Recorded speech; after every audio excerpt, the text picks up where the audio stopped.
La Bible en un an, la 237e journée, le livre d'Ézéchiel, chapitre 3, verset 16, au chapitre 6, verset 14, le livre des psaumes, chapitre 40, verset 1 à 12, le livre des proverbes, chapitre 21, versets 23 et 24, la première épître aux Corinthiens, chapitre 12. Versets 1 à 31. Ézéchiel, chapitre 3. Au bout de 7 jours, la parole de l'Éternel me fut adressée en ces mots. Fils de l'homme, je t'établis comme sentinelle sur la maison d'Israël. Tu écouteras la parole qui sortira de ma bouche, et tu les avertiras de ma part. Quand je dirai aux méchants, tu mourras, si tu ne l'avertis pas, si tu ne parles pas pour détourner le méchant de sa mauvaise voie et pour lui sauver la vie, ce méchant mourra dans son iniquité, et je te redemanderai son sang. Mais si tu avertis le méchant, et qu'il ne se détourne pas de sa méchanceté et de sa mauvaise voie, il mourra dans son iniquité, et toi tu sauveras ton âme. Si un juste se détourne de sa justice, et fait ce qui est mal, je mettrai un piège devant lui, et il mourra. Parce que tu ne l'as pas averti, il mourra dans son péché, et on ne parlera plus de la justice qu'il a pratiquée, et je te redemanderai son sang. Mais si tu avertis le juste de ne pas pécher, et qu'il ne pêche pas, il vivra, parce qu'il s'est laissé avertir, et toi, tu sauveras ton âme.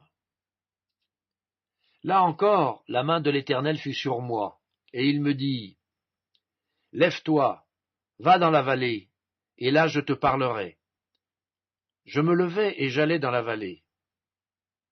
Et voici, la gloire de l'Éternel y apparut, telle que je l'avais vue près du fleuve du Kébar.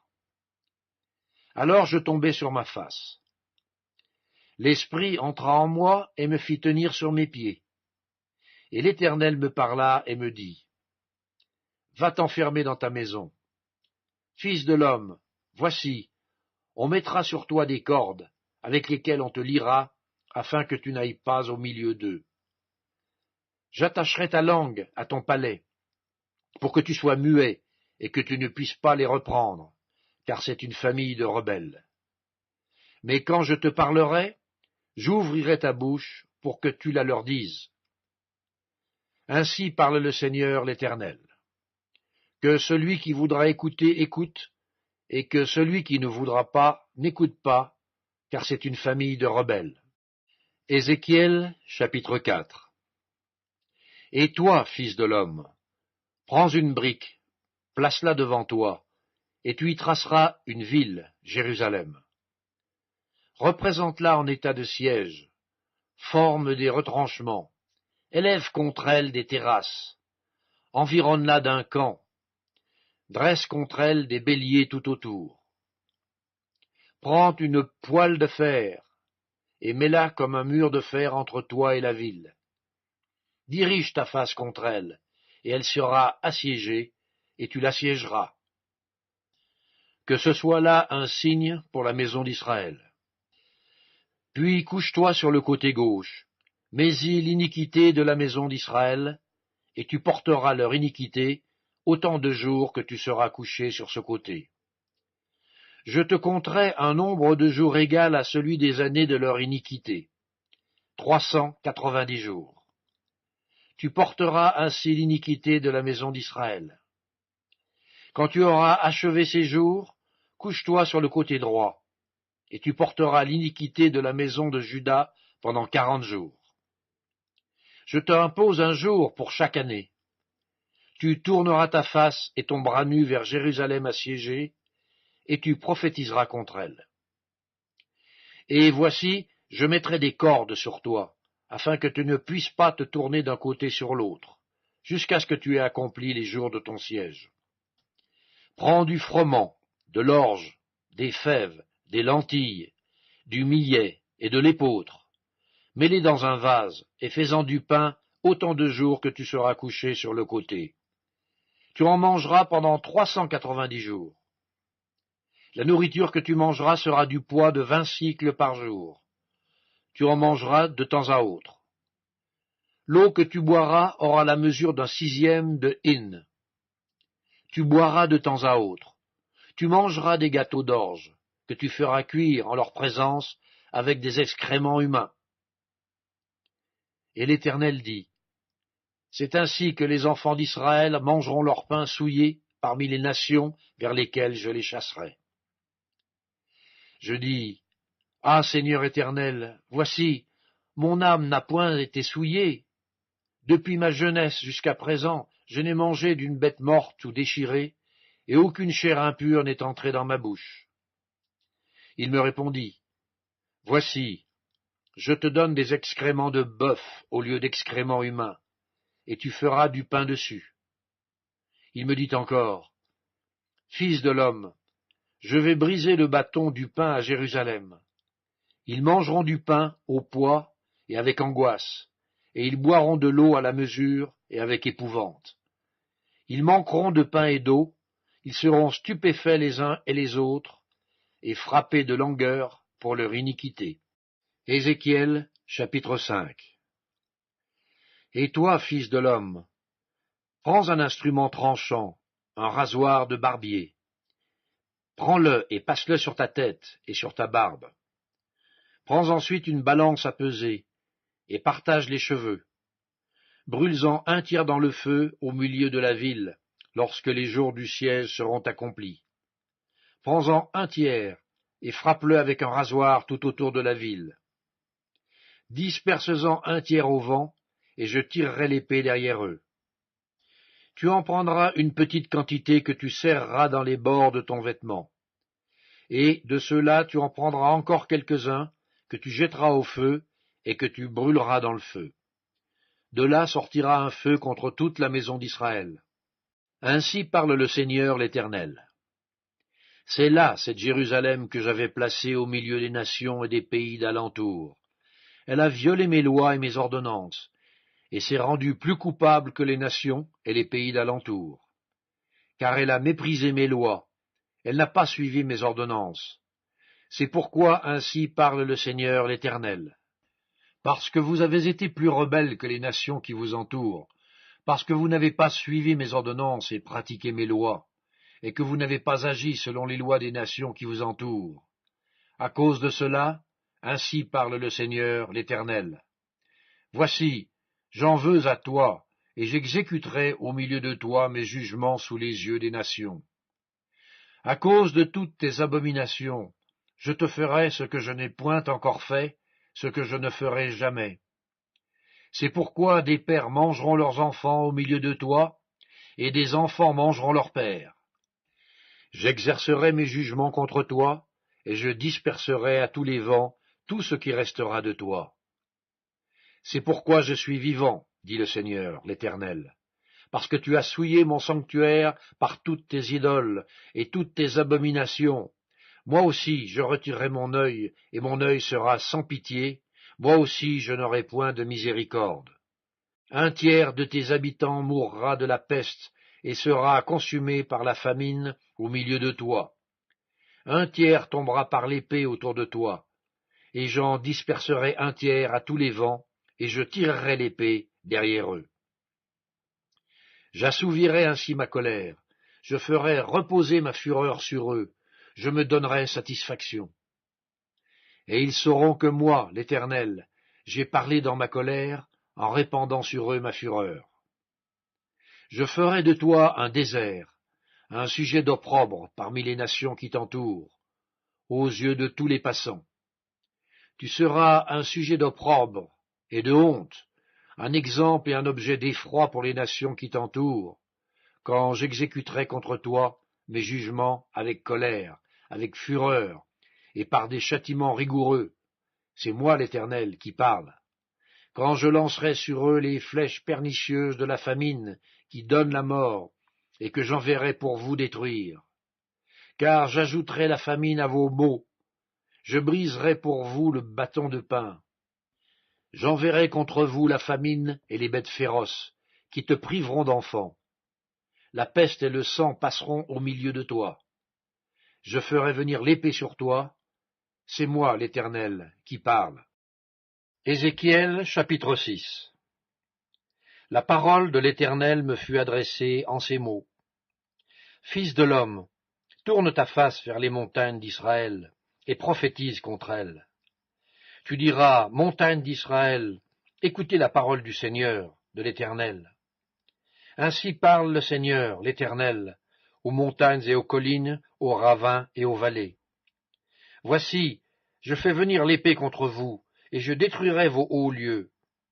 Vos autels seront dévastés, vos statues du soleil seront brisées, et je ferai tomber vos morts devant vos idoles.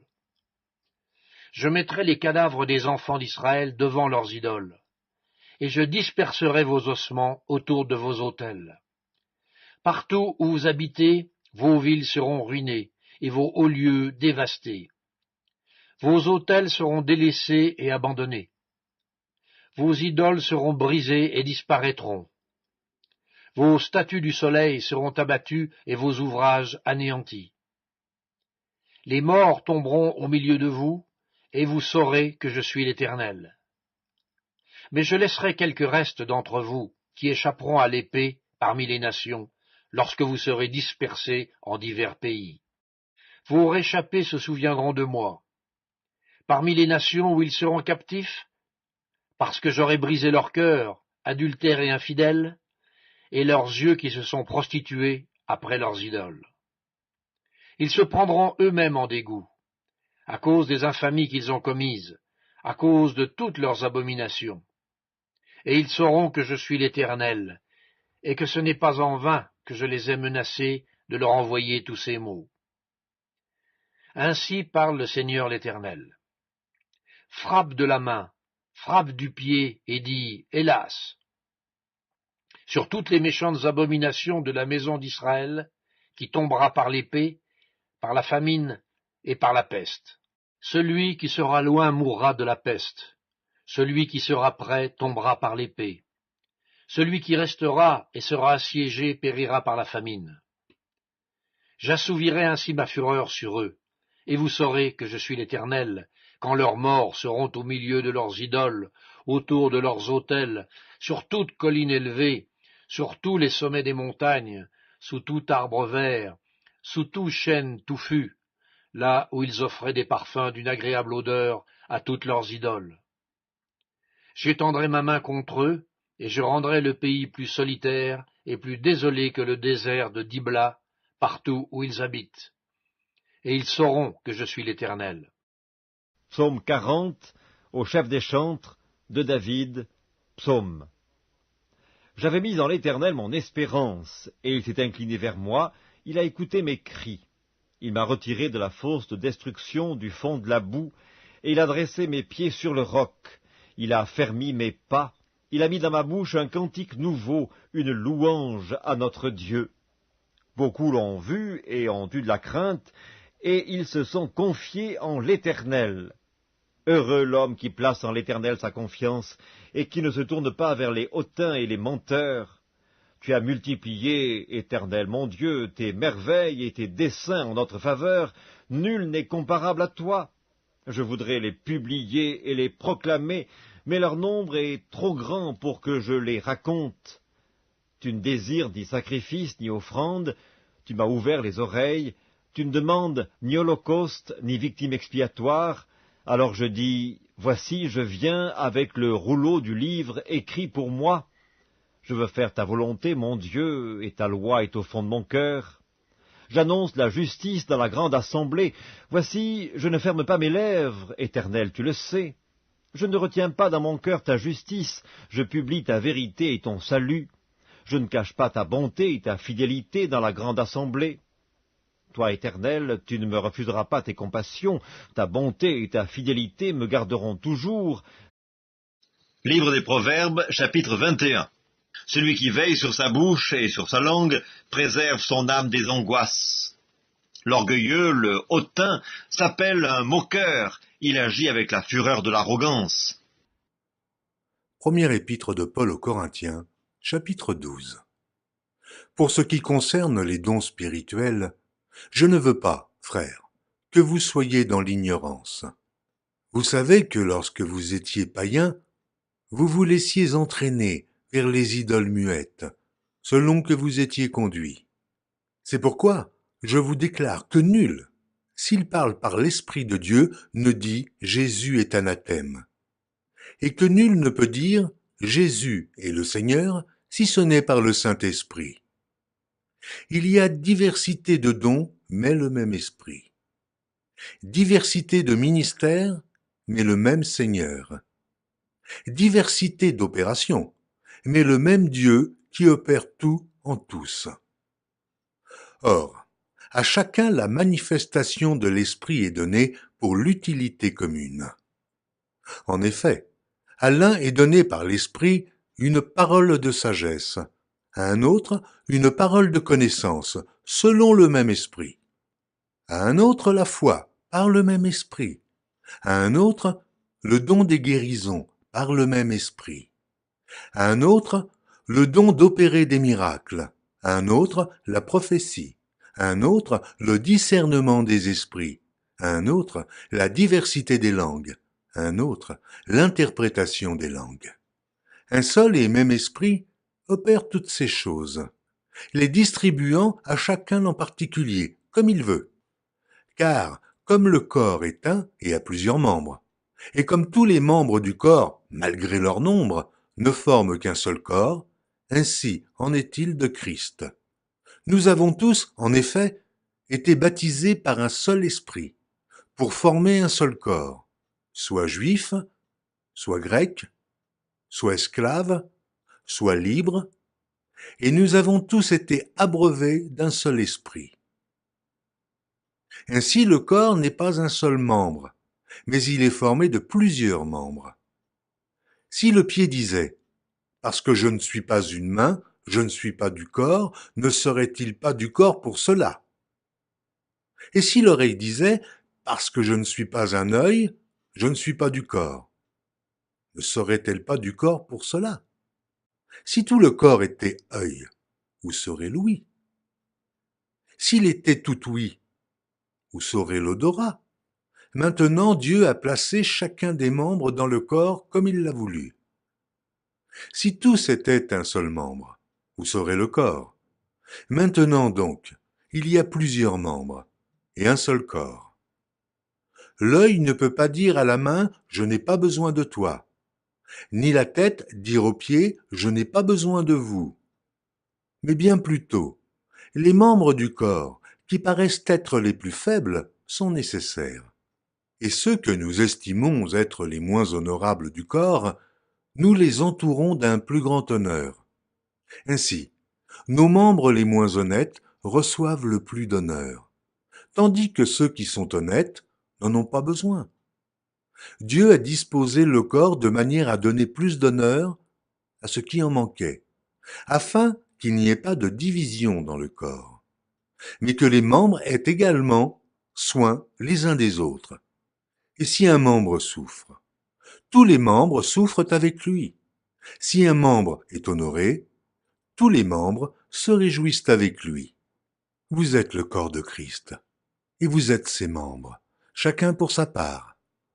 Et Dieu a établi dans l'Église, premièrement des apôtres, secondement des prophètes, troisièmement des docteurs, ensuite ceux qui ont le don des miracles, puis ceux qui ont le don de guérir, de secourir, de gouverner, de parler diverses langues. Tous sont-ils apôtres? Tous sont-ils prophètes? Tous sont-ils docteurs? Tous ont-ils le don des miracles? Tous ont-ils le don des guérisons? Tous parlent-ils en langue?